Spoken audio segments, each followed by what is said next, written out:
The convenience principle is the number one decluttering, organizing tip that I wish I had gotten when I first started all of this 6 years ago.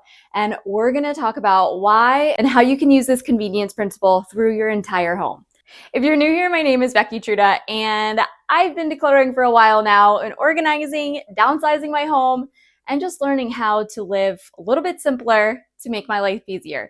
The convenience principle is basically the idea by James Clear in the book Atomic Habits that I read a long time ago. But it was his idea of the convenience principle that finally clicked in my head that made so much sense why I was having a hard time organizing and decluttering. And it really came down to the idea that if we want a habit to become something that we do all of the time, if we want a habit that can stick, then we need to make sure that we are making this habit as convenient, as easy as possible, or it's never gonna happen. So let's talk about some honesty here. One of the hardest places for me to keep organized, to keep decluttered was my entryway. So raise your hand if that's also you. I hope I'm not alone here. But it was so hard because I just felt like there was constantly more than I could keep up with, but I didn't know what I could declutter and what could go. I kept finding things on the ground all of the time, misplaced. It was, let's just say, a chaos tornado, and I didn't know how to solve this problem.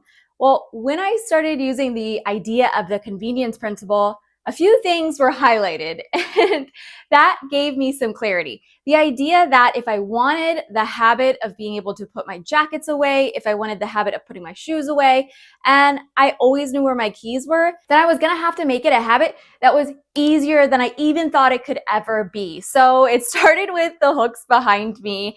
And in our old house, we had this beautiful closet, which I'm so jealous of now, but when I moved into this house a few months ago, I knew that I had to use the convenience principle in order to continue our success with putting our coats, hats, gloves, shoes, keys away. And so my husband very generously built the shelves you see behind us, and I made sure that we had enough hooks for all of the basic essentials that we are going to need all of the time.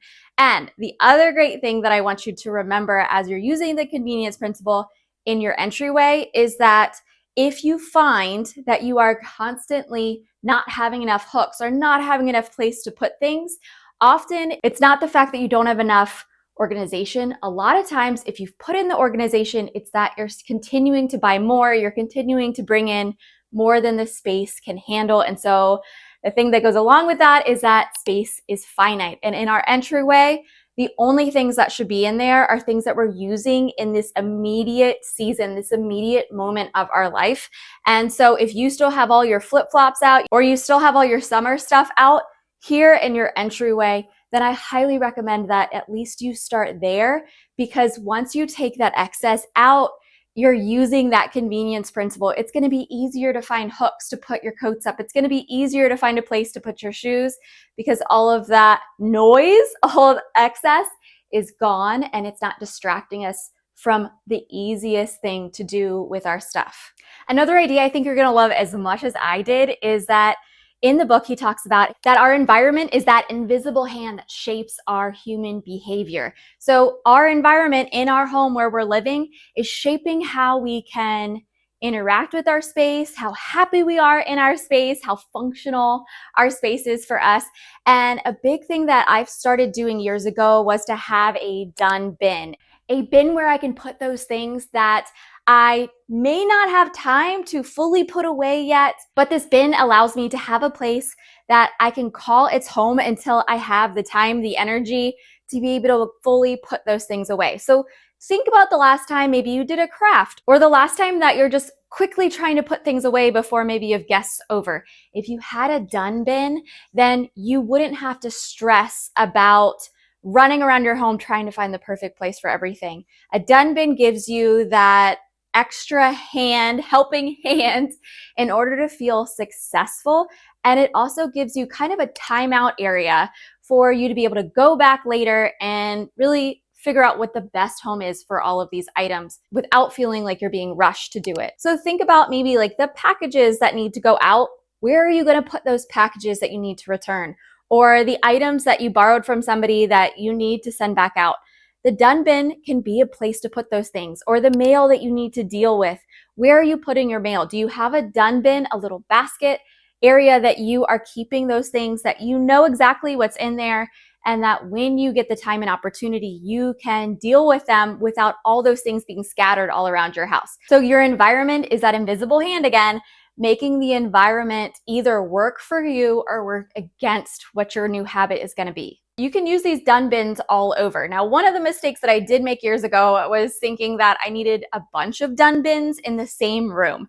And they all were just kind of a gathering place for things. And then it was overwhelming. What I've decided to do is in different rooms that I realize that I need a kind of done bin, I have one place to put those things. So the main one is by our front door here, and I put anything from packages to things that need to be returned or things that are just left out in the wrong place. They all go in that bin. And then I have a place to put my mail by the front door because I wanted it to be a convenient place that I'm reminded that I need to deal with these things. But overdoing the done bins never really helped me. Quick thank you to today's sponsor, which is my Surrey toothbrush. I got this around Christmas and I've been loving it. It has a magnetic piece that keeps everything off of the countertop. And if you know what one of my main rules is that if the countertop is clean, then it's much easier to keep up with it. And so I have been absolutely loving this idea. This toothbrush looks really slim and minimal, so even if it's out on my mirror, it still looks good. And I've really appreciated that when I charge it, it lasts for a really long time. So I'm not having to keep the cord out all the time and charge it on the countertops. I also love that it comes with this travel case. It's actually a UVC cleaning travel case as well. So you can put your toothbrush in it and you can clean it as you're traveling and keep everything as healthy as possible. The brush heads are plant-based and Surrey will actually recycle this for free for you. So it's just one less thing for you to have to worry about. So if you're ready for an upgrade, use my code to get extra money off their sales, and you'll quickly see why I love it so much.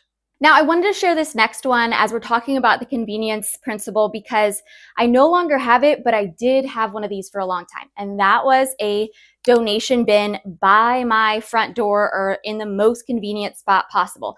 Why did I do this? Because I had a lot of things that I was donating and I constantly was finding things. And so I had a very specific basket that I was using just for things that I was going to donate. So if you are just starting this journey, having a donation bin basket that you are already going to have all those things ready to go and out the door when it's full is extremely helpful. But now what I do is actually just use my done bin.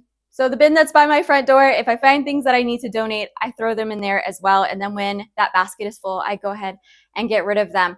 But having a designated donation bin is extremely useful when you're trying to build the habit of going through your home every day, finding a few things that you can donate, lightening your load throughout your home. It's extremely helpful to have a bin that's already ready to go for you. So you're not constantly having all these little bags of donations. There's already a designated place in your home that those things can go. So let me know if any of these are speaking to you. I really wanted to make this video because I wish this was the video that I had to listen to when I was first starting. The convenience principle really helped me to assess the things that I kept missing out on, and I was making my life a lot more difficult. And if you are enjoying this, then come and join us here on Minimalese. We're a fun little bunch by subscribing, but also throw a heart emoji down below if you are decluttering and organizing with us, because we all like to know that we are not alone on this crazy journey. So the convenience principle is all about making things obvious to yourself, making them obvious and easy. So the next thing that I wish I had been told all those years ago was to have a visible landing zone for those things that our brains just keep missing out on, right? We keep putting things back where they shouldn't go, or we can never find the scissors because they just keep going in other rooms and there's no place to really put them. I don't know if any of you guys are like me, but if I don't have a highly specific, visible place to put something, then it's just gonna float around for a long time and it's gonna be in the done bin and then I'm never gonna find a home for it. So in order to create a habit We need to make things visibly obvious for our brains, and therefore, slowly over time, our brain gets more and more used to doing the same thing. It becomes a pattern. One of the things I had to do for my husband and I, because we both have ADHD, and so often our brains are just on 1,000, is that we kept forgetting to put out the trash and we kept forgetting to put out the recycling. So how do we fix that? Well, we can set an alarm on our phone, but we can also have a nice reminder board by our front door that tells us when we need to take those things out, and we see it right before we walk out the door. Another thing, think about your kids' snacks or your snacks. Are you constantly looking around and trying to figure out, where should I put my snacks away when I have finished buying all my groceries? Well, have a visible landing space for that. Get a basket specific for your kids' food or specific for your favorite snacks.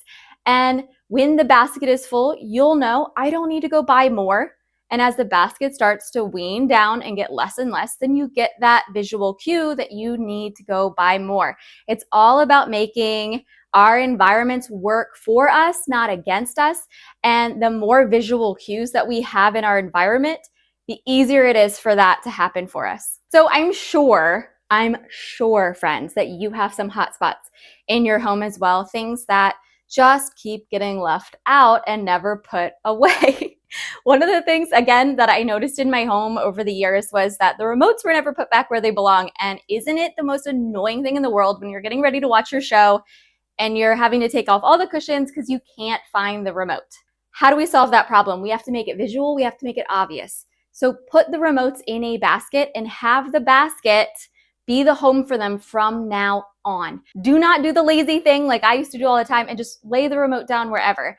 Have a pattern over the next 30 days of saying that I'm going to put the remote back where it belongs over and over again until my brain realizes that not only is this the easiest thing to do, but it's the most convenient thing for my brain to do because I'm going to be able to find it again.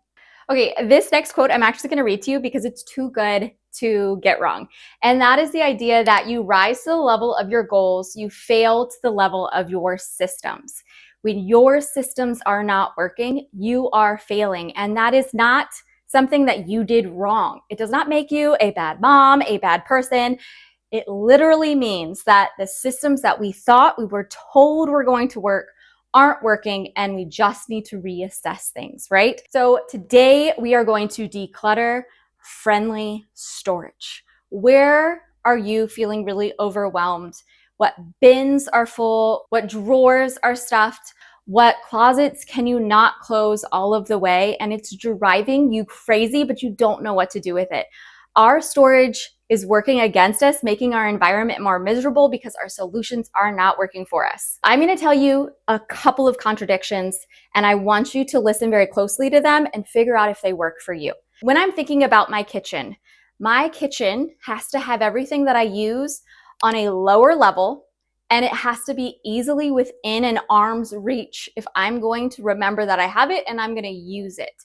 I also have to have open bins that I can easily throw my food in. I do like to decant my food, but not the way you think of it. I would be way overstimulated decanting all of the goldfish into its individual box. No, but what I do, sorry about that. What I do is that I will take out the crackers out of their package. I will put them in an open, clear bin. It's easy for me to see. It's very visual for me to see when it's full. And so I don't go buy more than I really need. The other thing that I do in a very specific area is in my bathroom. And that is, I have these bins that I can link for you guys. I think they're already linked in the description down below, but they're bins with the lid that I label. And there's a very specific reason why I do this in my bathroom. And it really is because, one, it's a place that I don't go as often as my kitchen. So things like hair supplies that I might not use as often, medicine that I don't use all the time. I have my travel stuff that I'm not using all the time, my daughter's bathroom play toys that we're not using all the time. And it has a lid. And there's a very specific reason in this place why that helps. Because in my bathroom closet, I'm extremely overwhelmed by the patterns, the colors, when I had things all in clear bins. What the closed bins does for me is gives me a visual trigger when I have too much medicine, when I have too many hair scrunchies or products. It gives me a visual signal that I don't necessarily need in my kitchen, that I need in my bathroom, because it's not a place that I'm decluttering all the time. So you have to kind of pick and choose and figure out what visual cues you need in certain areas. And yes, I know that does take a little bit of time, but it really is worth it at the end of the day, because like James Clear says, we fail due to our systems failing. It is not because we are not trying our very darndest to get it all done. It's because our systems are not working where we need them to work. So today, take a deep breath. I want you to start with decluttering these highly trafficked areas that are full of clutter. Take one drawer out today, set a 10-minute timer and declutter it. Take one closet today and just do the things that are hanging on the hooks. Take out anything you don't need immediately right now and get rid of it. Put that stuff in that donation bin that now you have ready to go, and clear up those friendly areas, because you will succeed when your systems are working for you and not against you. All right, friends, I hope you've enjoyed this. This has been a really fun walk of things that I wish my brain knew a long time ago, but it's okay because I do now. And I hope that it has helped you. I really hope that you have found at least one thing that you can try today, because we do not need to be failing in our homes. We don't need to feel like failures in our homes, because really it's all due to having systems that aren't working for us and just needing maybe a good clear out, and everything will work a lot easier. And if you have enjoyed this, then I'd love for you to watch the next video right here and continue your journey. And I wish you guys all the very best.